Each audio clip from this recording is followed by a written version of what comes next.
और इसी के साथ अब अगली महत्वपूर्ण खबर का रुख कर लेते हैं, जहां पाकिस्तान जो बार बार भारत को आंख दिखाता है और फिर भारत की तरफ से कड़ा जवाब मिलने के बाद उसकी बेइज्जती हो जाती है, लेकिन फिर भी बाज नहीं आता है। और इस बार पाकिस्तान की यह बेइज्जती हुई संयुक्त राष्ट्र मानवाधिकार परिषद की बैठक में।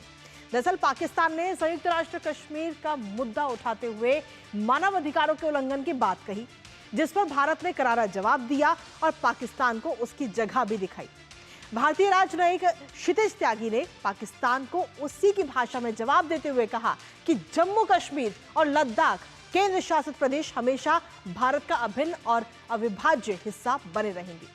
इसके साथ ही पाकिस्तान को एक विफल देश बताया और कहा कि वो अंतर्राष्ट्रीय सहायता पर निर्भर है, जिससे एक बार फिर से पाकिस्तान के अंतर्राष्ट्रीय स्तर पर घनघोर बेइज्जती हुई। करेंगे इस पर चर्चा, लेकिन उससे पहले एक नजर ग्राफिक्स पर।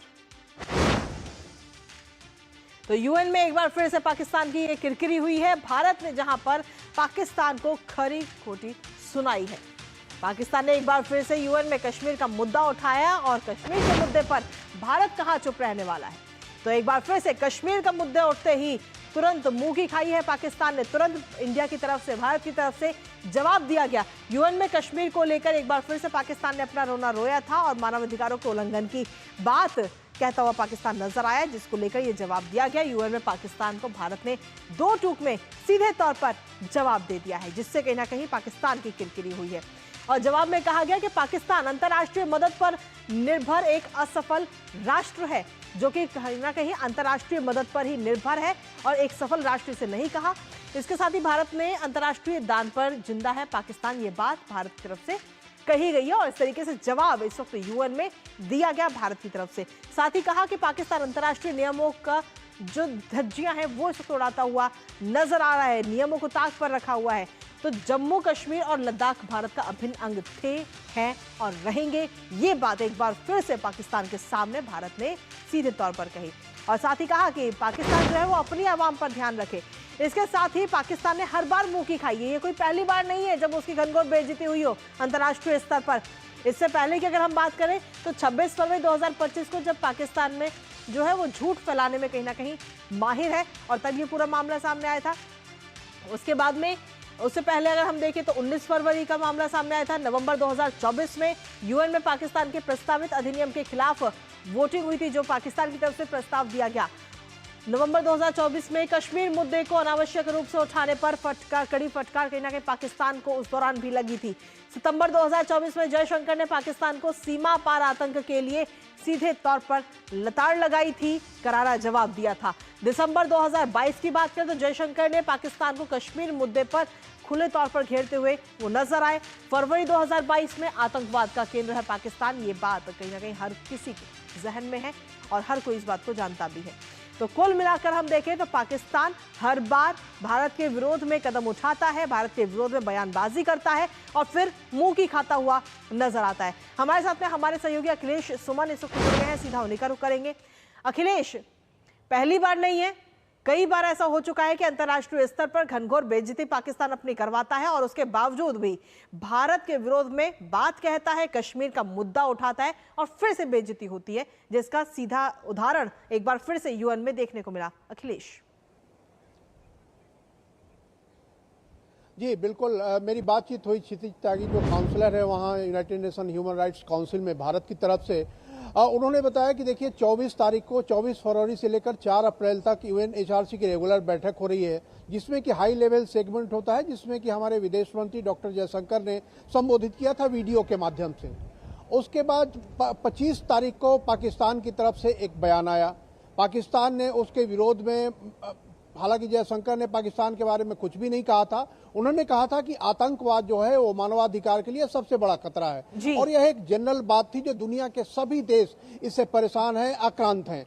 25 तारीख को पाकिस्तान की तरफ से एक स्टेटमेंट आता है, जिसमें कि उनका भी ऑफिशियल हाई लेवल सेगमेंट का स्टेटमेंट था, जिसमें कि बजाय उन्हें इसके कि वे क्या कर रहे हैं, उन्होंने अपने भाषण का आधा समय भारत पर और जम्मू कश्मीर पर दिया और वही पुराने राग कि जम्मू कश्मीर में राइट टू सेल्फ डिटर्मिनेशन नहीं माना जा रहा है, जम्मू कश्मीर में चुनाव पर उन्होंने सवाल उठाया, जम्मू कश्मीर में विकास पर सवाल उठाया, जिसको ये पूरी दुनिया देख रही है कि जम्मू कश्मीर में विपक्ष की सरकार है और पूरा देश और पूरी दुनिया के लोग जम्मू कश्मीर में पर्यटन के लिए जा रहे हैं, रिकॉर्ड स्तर पे पर्यटन हो रहा है। इस सारी बातों को झुठलाकर पाकिस्तान ने वहां ह्यूमन राइट्स काउंसिल में मांग की कि वहां एक इन्वेस्टिगेशन कमेटी बनाई जाए। तो उसके बाद ओआईसी ने भी 26 तारीख को एक स्टेटमेंट दिया, जो पाकिस्तान द्वारा पोषित पुलिस पाकिस्तान ने जो बताया उसे ओआईसी ने दोहरा दिया। इसके बाद क्षितिज त्यागी का भारत की तरफ से राइट टू रिप्लाई आया, जिसमें उन्होंने साफ साफ बताया कि पाकिस्तान एक फेल्ड स्टेट है, एक विफल राष्ट्र है, जो अपनी अंदरूनी समस्याओं को नहीं सुलझा पा रहा है, अपने यहाँ गवर्नेंस नहीं कर पा रहा है। पाकिस्तान वो देश है जहां उसामा बिन लादेन जैसा खूंखार आतंकवादी पकड़ा गया था और जिसके अमेरिका को उसके खिलाफ ऑपरेशन करना पड़ा, और पाकिस्तान की तरफ से जो क्रॉस बॉर्डर टेररिज्म होता है उसके चलते कश्मीर के लोग बेगुनाह नागरिक मारे जाते हैं और उनके मानवाधिकार का हनन होता है। तो भारत ने इस बात को साफ साफ कहा कि पाकिस्तान की आदत हो गई है कि हर अंतर्राष्ट्रीय मंच पे भारत के खिलाफ बोलकर अपने महत्ता बढ़ाने का प्रयास करे, जबकि इससे उसकी महत्ता बढ़ती नहीं, उसकी महत्ता घट जाती है। तो भारत ने बहुत ही माकूल मौके पे इस तरह का जवाब दिया, जिसको पाकिस्तान मुंह की खानी पड़ी है। जी बिल्कुल, और ये कोई पहला मौका नहीं है। इससे पहले भी कई बार जिस तरीके से आंकड़ों के जरिए हमने अपने दर्शकों को भी दिखाया कि किस तरीके से पाकिस्तान ने इससे पहले कितनी बार भारत के विरोध में कदम उठाए हैं और हर बार मुंह की खाने को मिली है। भारत की तरफ से हर बार करारा जवाब दिया गया और इस बार एक बार फिर से वही तस्वीर हमें देखने को मिली। लेकिन आखिर क्या वजह है, क्यों बार बार कश्मीर का ही रोना पाकिस्तान रोता है? क्यों अपनी हरकतों से बाज नहीं आ पा रहा पाकिस्तान? अखिलेश, देखिए, पाकिस्तान की अगर अंदरूनी आप हालत देखिएगा तो वहाँ जो कोई भी प्रधानमंत्री रहता है या तो वो जेल में रहता है या उसको देश के बाहर जाना पड़ता है।